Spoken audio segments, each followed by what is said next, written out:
Brain strokes ఈ మధ్యన విపరీతంగా పెరుగుతున్నాయట. ఉన్నట్టుండి బ్రెయిన్ డా అలాగే స్ట్రక్ అయిపోవడం, లేకపోతే అది ఆగిపోవడం అన్నటువంటిది జరుగుతోంది. మనుషులు ప్రాణాలు కోల్పోతున్నారు అన్నటువంటిది వైద్య నిపుణులు చెప్తున్నారు. ప్రైవేట్, ప్రభుత్వ ఆసుపత్రులు ప్రతిరోజు నమోదవుతున్న కేసుల వివరాలను పారదర్శకంగా ప్రజలకు తెలియజేస్తూ సమాజాన్ని అప్రమత్తం చేయాలంటూ కొంతమంది ఇంటలెక్చువల్స్ విజ్ఞప్తి చేస్తున్నారు.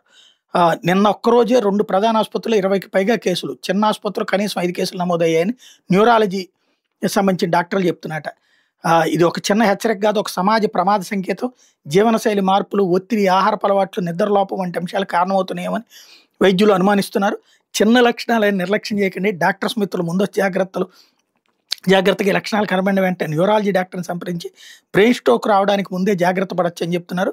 భుజాలు, కండరాలు నొప్పిగా ఉన్నా, మెడ వెనక భాగం నుండి వెన్నుముక నొప్పిగా ఉన్నా, తలలో విపరీతమైన నొప్పి, మైగ్రేన్, కళ్ళు మసకబారడం, చిన్న అక్షరాలు కష్టంగా చదవాల్సి రావడం, ఈ లక్షణాలు స్ట్రోక్కి దారితీసే అవకాశంగా గుర్తించమంటున్నారు. ఇప్పటిదాకా నమోదైన కేసులు ఎక్కువగా కోవిషీల్డ్ వ్యాక్సిన్ గ్రహీతలే ఎక్కువగా ఉన్నారన్నది మాత్రం చర్చనీయాంశమవుతుంది.